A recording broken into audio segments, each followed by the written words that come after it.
Like, you really don't know just how many swear words I can use in a 2 or 3 second time span, but we're gonna find out today because that shit pisses me right off.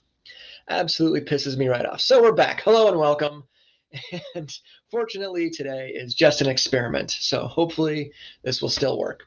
I'm just going to jump over here again real quick and see if I'm back up here. And then I'm going to shut it down. I'm live again. Hopefully. 1 second. Back up here. Yep, I'm good. Great. I'm going to shut that down and just rely on my StreamYard. Okay. Hello and welcome to, I don't know, I have a title for this. Read along, write along with Tom. I don't know, we're going to figure something out later. In any case, if you're just joining us, once again, from the top, my name is Tom Leveen, and I'm an award-winning author with 9 novels originally published with imprints like Random House and Simon & Schuster, as well as a few others. I'm a Bram Stoker Award finalist. I've also written for the comic book series Spawn, and recently for Catalyst Games and their BattleTech line, which has been a dream come true. All right, now that I've got that out of the way, once again, what we're doing every Tuesday about this time, 10:30 or so, is doing a read-along and write-along discussion about my debut 2010 novel, Party, which is a contemporary young adult novel. It's 11 chapters, and every chapter is told from a different student's point of view. It takes place in Santa Barbara at a graduation party. The entire novel takes place over the course of about 8 hours, and the backbone of the story is a racially motivated assault that takes place at the party, which is a topic for a whole other time. And this event, as well as everybody's sort of individual dramas and traumas and joys and defeats, occur throughout this 8 hour period, again, told from 11 different people's point of view. So you kind of get to see one event told from multiple perspectives and see how those things impact each of the characters, which I think is a lot of fun. Anyway, Party came out in 2010, and it was written sort of as a dare for myself. I wanted to see if I could successfully navigate all of these different voices and tell one cohesive story out of it, and that's where Party was born. We sold the book, we being my agent and I, to Random House, now Penguin Random House. It was just Random House at the time, for an ungodly amount of money. I won't tell you how much it was, but it was obscene. It was a ridiculous amount of money because the novel ended up going to a bidding war, which was great, which means I had 2 publishers kind of vying to purchase the property, as you might say.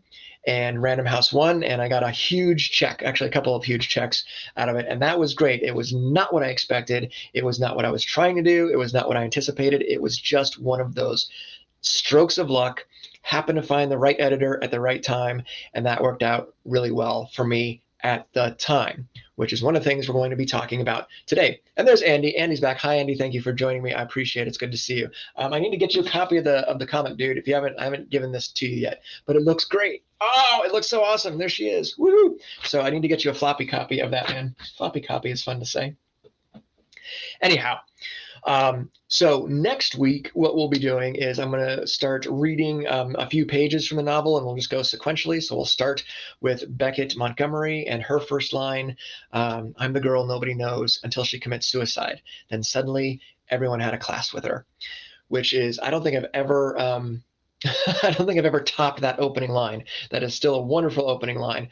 And I do want to talk about that opening line and about that character, but we're going to save that for next week when we get more into the story. And we're going to be talking about how Party not only became a jacketed hardcover original with Random House, but then how it went on to become a feature-length film that just recently wrapped and is sort of floating around development hell, I guess you might call it, and how it then became a new comic book called Beckett's Last Mixtape, which my good friend Andy did the lettering for. Which, by the way, Andy, since it's just you and me right now, I just want to say I've been reading up and researching more about lettering. Oh my God.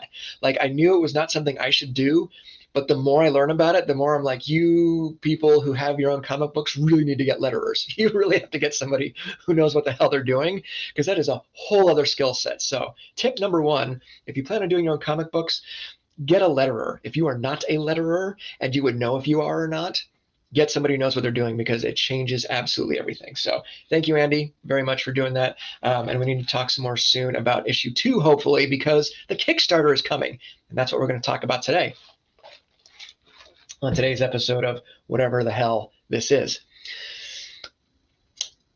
Here's the thing. To quote from Zero, here's the thing. I will tell you this about myself as a writer and creator. I haven't had a traditionally published novel, full-length novel, come out in a few years now, and that breaks my heart because I still want to do it. I want the agent, I want the publisher, I want to be in Barnes and Noble and all the bookstores and all that kind of stuff. I still want that very much. Let me just start the whole conversation by saying that as clearly as I can. Still want it. However, if I wanted to do that, the thing I would need to do is pretty much stop everything else and focus exclusively on writing a novel for an agent and for a publisher, for an editor. I'm not doing that. Right now, that option has really become more of a hobby at this point. It's something I really want, but not as badly as I want other things. The thing is, the technology and the platforms exist now where you don't have to go traditional. You don't have to go to Hollywood. You don't have to go to Random House. You don't have to do Simon & Schuster. You don't have to do any of these things because it's all out there for you right now. If you have a phone, you can make movies. You can write a novel on your phone. You can dictate a novel on your native app. You don't have to download anything. Your native apps on your phone right now. You could dictate an entire novel and publish it by the end of the day. It's that easy. I'm not saying you should. I'm saying it can be done. We talked a second ago about Beckett's Last Mixtape, which is the new comic book. This is issue number 1. I'm very excited about it. It turned out really, really well. Couldn't have asked for better artists, for better letterers, for a better editor. Really excited to finally do this. So quick history about that before I go on my major rant here. I was a published novelist, and as a result, I got to meet really cool people. And one of the really cool people I happened to meet happened to work for Image Comics. And as it turned out, Todd McFarlane, the creator of Spawn and of Image, said, I'm looking for a comic book writer, but I don't want a comic book writer. I want somebody else who isn't associated with comics. Lo and behold, that turned out to be me. So I got this Spawn gig, not because I knew anything about writing comic books, but because I was a writer who didn't know about comic books. That's how it got started. You can't plan for that. You can't move. That's not a business plan, right? It just so happened, okay? And that's how I got that job, and it was great. Let me just say that up front again, perfectly clearly. I loved that job. It was a super cool job. I got to do, I think it was 5 issues altogether, and it was great. And I was just totally thrown into the deep end of the pool with an icon in the comics industry, and it was awesome. It was so cool, and I will never forget that experience. And so once I saw it, once I got to see behind the scenes of creating a comic, then I absolutely wanted to do it myself because I think the medium is so cool. There's so much you can do with comic books. And as Andy points out, for those of you who are tuning in later, if you want to make comics, all you need is a pencil and a pad of paper. Absolutely. Couldn't agree more. And then if you've got a phone, like you marry those two things, you're good to go, right? And that's one of the things that I'm working on right now. With Party, for example, that Party again came out in 2010. Since then, in the 11 plus years since it's come out, there has been a feature film made. An independent filmmaker in LA asked me for the rights, and that's a whole other story in and of itself. And I was like, sure, take them. And I got a very small check, and it was great because I'm just excited that the movie got made. Okay. And then it was like, you know what? I want to make comic books. What comic book should I make? What should I do? And when I took a lunch with my friend over at Image, and she said, oh, Party. And I was like, Party? What are you talking like? And I'm in that Spawn space, that comic book space, thinking, well, surely you want, Sick. You want to do my zombie novel or my science fiction book or something like that, right? Surely, why do you want to do Party? And she said, because of the storytelling and because of the characters. And I was like, oh, now you would think somebody with my resume at that point would have already known that story is king. No matter your format, story is always king. And I'd forgotten that apparently, or didn't think it applied or something.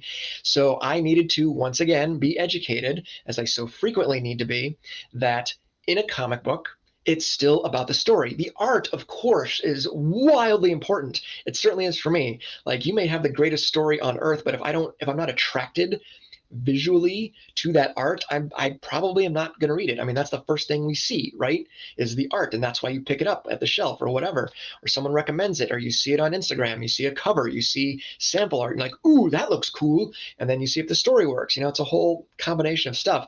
But the story still matters. The characters still matter. The storytelling and the structure, all of that matters. It's just very different from a novel, which is different from a film, which is different from a stage play, all these other formats. So what has happened in the intervening years is I had the hardcover and the paperback and the ebook. Great. I got my rights back, which means I was then free to do whatever I wanted to do with the book.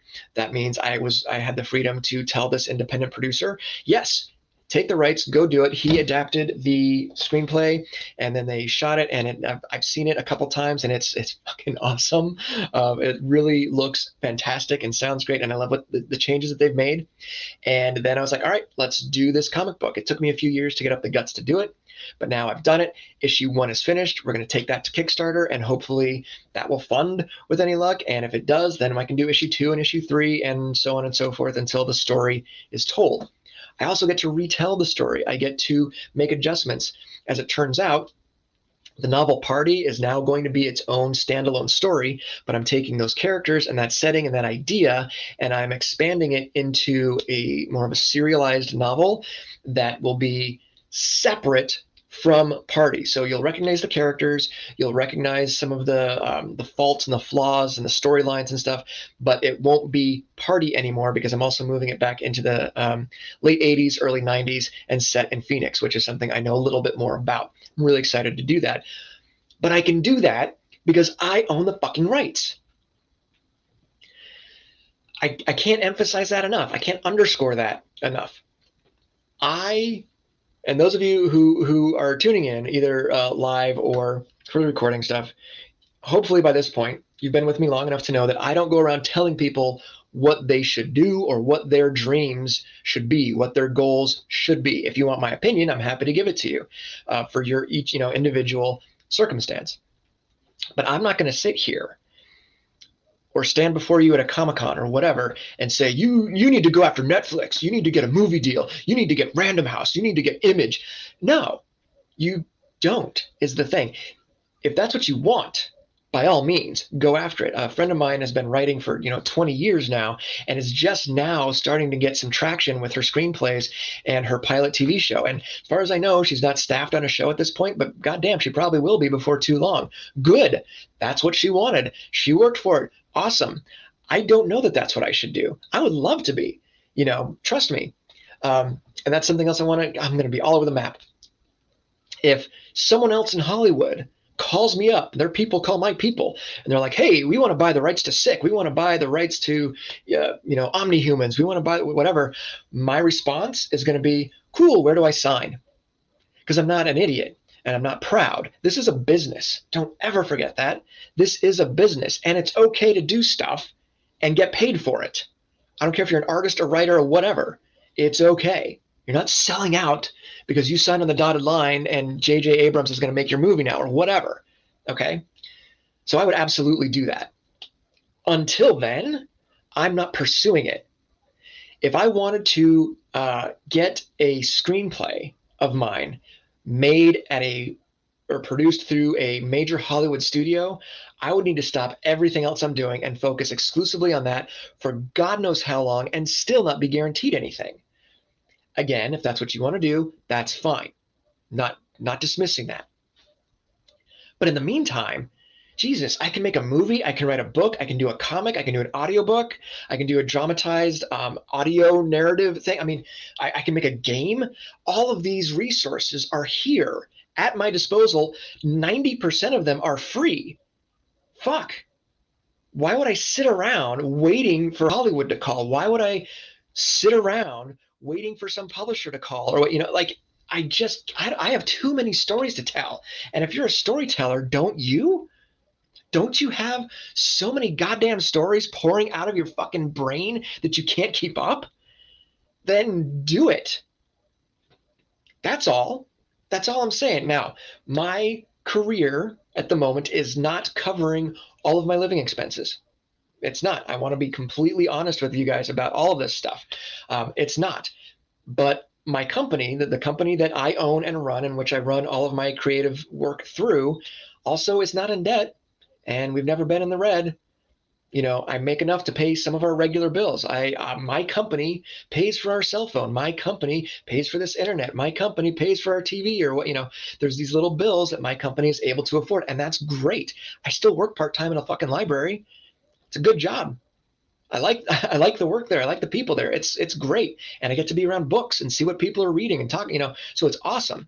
But my creative work isn't paying the mortgage right now. And that's okay.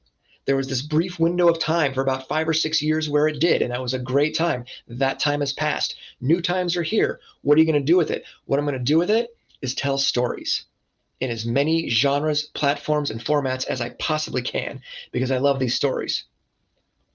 One of the great advantages to that, too, is, writing party. We write the book. I write the book. I did some editing stuff with my agent. Actually a lot. We send it off, did some more editing with my editor, my content and development type stuff. Then it goes into line edits and all, it's this whole process that takes, a year and a half to 2 years. And then the book comes out and now it's on the shelf at Barnes & Noble, changing hands, Poison Pen, great. And there's nothing else I can do with it. It's just out there. Anything else that happens is between me and my agent and this giant fucking publishing company. Nothing wrong with that. That's okay. But that's where I'm at. I can't just say, you know what I'd really like to do? Make a comic. I have to get permission to do that. I'd really love to make a short film out of this like I did with Mercy Rule. I need to get permission to do that. It's this whole thing because now this story isn't mine anymore. They control it. They control the rights to that. Not wrong, but something to bear in mind. Because here's what ended up happening. So Random House Spice Party, they send it out. It's great. And it's a great, and I'm just thrilled that all of this has happened to me. Okay, super cool. Then years later, and I don't remember where it first came up, but I started getting this idea that there's a character in the book who, again, we'll start reading next week sequentially, who had a bad breakup with this boy, and this boy never shows up in the story. He's mentioned once or twice by name, and that's it. We never see anything about him. That incident never plays into the story ever again. And it was like 8 years after Party was published. I was doing something. I can't remember what it was. But about 8 years later, I was like, oh my God, oh shit. You know what? No, it's not that guy. It's this guy, this other character who is in the book and who has a lot to say, who has a point of view chapter in the book. He should have been the one that, oh, damn it. Like it was this very small, simple, but beautiful change that I couldn't make until now. Because now I have the rights. Now I have the story back. Now I can start playing with it. Now I don't believe in the George Lucas thing where you take your property and you just keep tinkering with it every 5 or 6 years like that.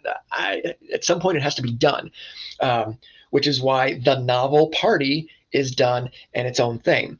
The new story, even though it's using those characters and some of that history, isn't Party. It's a completely different thing. I'm not going to go back to the manuscript of Party and make these big changes. That's a done story. Let it be done. Move on to the next thing, in my opinion. So that's what I'm going to do with that.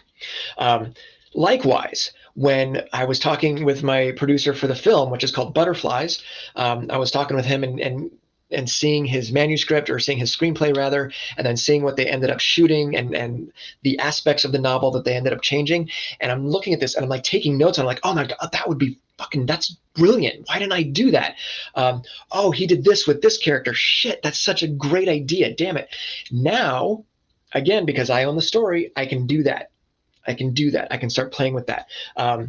Because the comic book is very different than the movie, which is very different from the novel. These are even though they have the same characters and the general direction and structure of the story is intact, you cannot tell a comic book the same way you would tell a story in a novel. And you cannot tell a movie, you cannot do a movie, you cannot produce a movie the same way you would a novel manuscript. These are very, very different formats, which require very, very different skill sets. And I want to know all of them. I'm not great at all of them. I've written screenplays, they're not very good. I've written a TV pilot, it's passable, but it's not getting picked up. Why? Because I haven't learned it yet. It's a different format. I'm still working on the comic book format. I'm getting better, I think, but it's a slow process. There's a lot to learn. But I get to do it because the technology exists and because I own the story. Oh yeah, Andy's bringing up a good point. Taking characters and shunting previous continuity is pretty common. Marvel did it. DC has done it. And then webcomic artist David Willis took the characters from his comics Roomies, It's Walking, Shortpack, and combined them all into Dumbing of Age, which is awesome. I'm not familiar with David Willis, but now I'm going to have to look David Willis up. Yeah, you have that luxury, right? You have that freedom. So again, never going to tell anybody this is what you should do. You should pursue an agent and traditional publishing. You should pursue Kindle and self-publishing. You should blah, blah, blah. Not going to tell you what to do. I still want all of it. I still want an agent. I still want a traditional publisher. I still want to make my own movies. I still want to sell my rights to let other people make those movies. I still want to make my own comic books. I still want to sell off rights to make for other people to make comic books of my stories. Whatever. I want all of it. Absolutely all of it. Oh, should I had his name in my head and now it's gone. Dean Wesley Smith.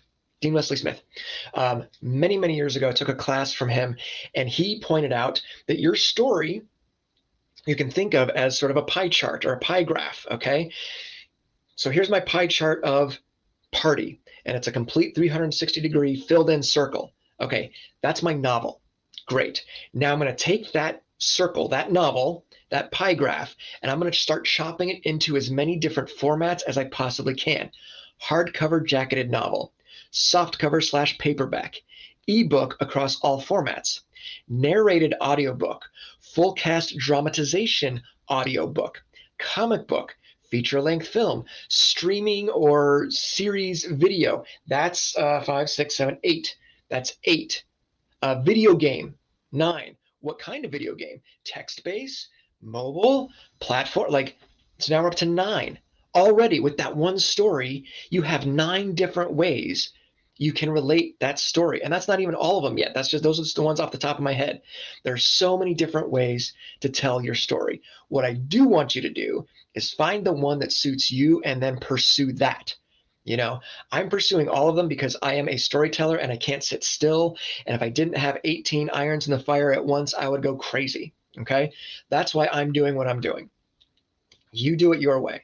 If your way to go is traditional, getting an agent, getting a publisher, which, by the way, I will have to say this, I recommend people try. I do recommend that you try that avenue first, because the stuff you will learn in doing that, I think, will pay off later if you decide to do it yourself. That's just my opinion. So I do recommend it, but if you don't want to, great. There are people making 5 and 6 figures on Kickstarter and on Kindle, and it's crazy. It's absolutely crazy.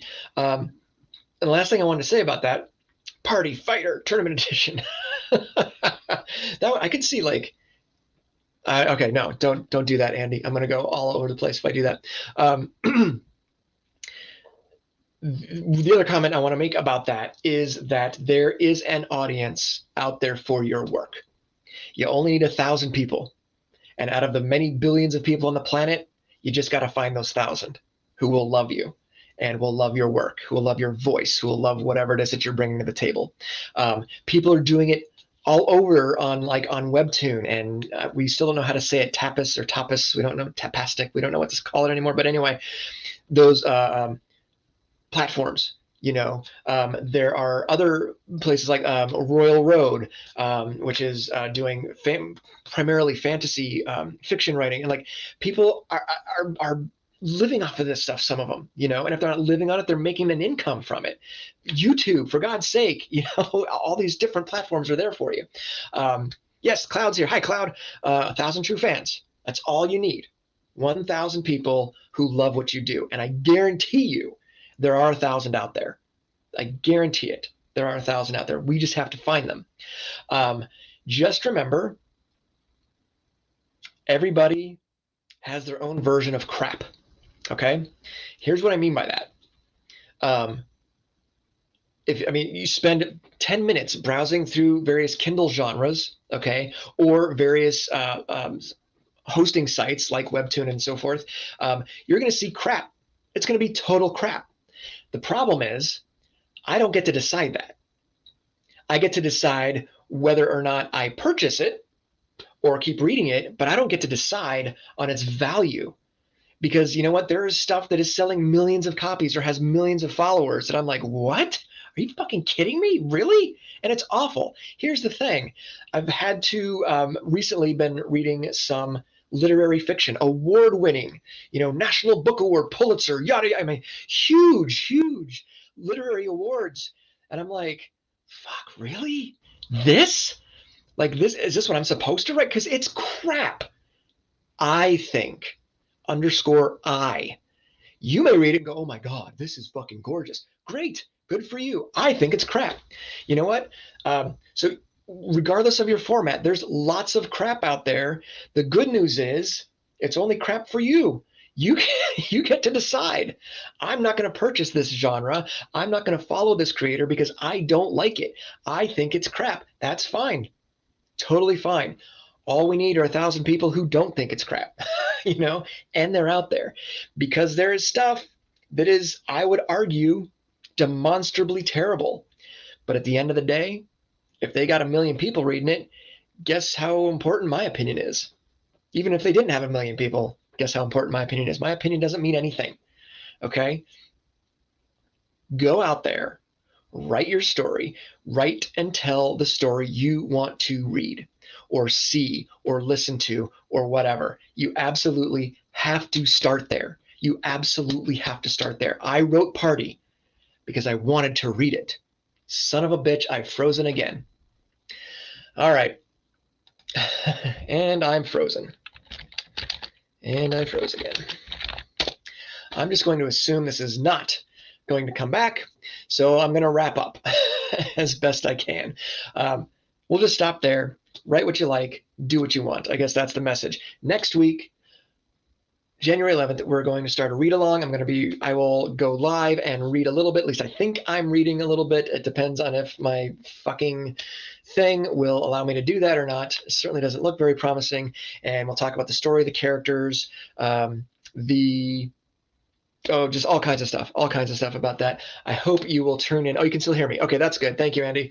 So I hope you'll tune into that. It'll be probably, I'm planning on 10:30 every Tuesday to do the read along. Once again, if you have not for some reason read Party, now would be a great time to start. Just go to tomleveen.com. You should get a pop-up window that comes up right away, and you can sign up for my weekly newsletter and get a free copy of Party emailed directly to you. Also, coming up in February will be the Kickstarter for Beckett's last mixtape. I'm really excited about that. Got some really cool bonus things coming up for that and some really cool pledge levels. So we'll be talking more about that as the month continues, but that will be coming up very soon. So keep an eye out for that. In the meantime, thank you very much for tuning in, watching and or listening and or seeing whatever it is I've done here.